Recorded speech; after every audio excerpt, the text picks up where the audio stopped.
Les découvertes de Adam, yeah! L'autre jour, j'ai découvert le tardigrade. Le tardigrade est un animal miniature translucide et invertébré à 8 pattes qui ne dépasse pas les 1,5 mm.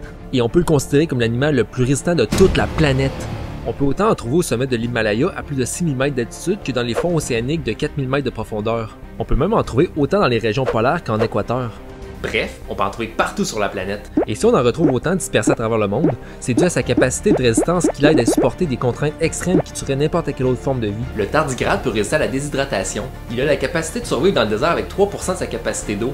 Il peut même vivre pendant 10 ans sans aucune goutte en état de cryptobiose. Mais qu'est-ce que la cryptobiose? La cryptobiose est un état extrême d'hibernation. Les tardigrades se rétractent et remplacent l'eau de leurs cellules par un sucre nommé tréhalose qui agit comme un antigel et les met en état de non-vie.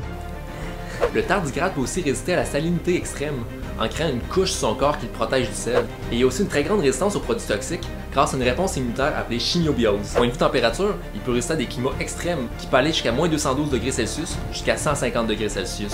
Point de vue radiation, il est jusqu'à 1100 fois plus endurant qu'un être humain.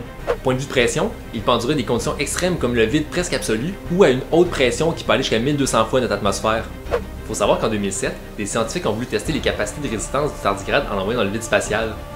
Il faut comprendre qu'ils ont été soumis à des températures allant de 150 à moins 150 degrés Celsius, tout en étant bombardés par les radiations solaires. Et ça, c'est sans oublier la pression extrême de l'espace qui s'approche du vide absolu. Vous savez quoi?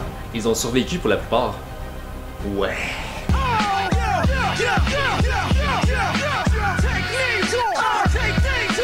C'était les découvertes de Adam, yeah!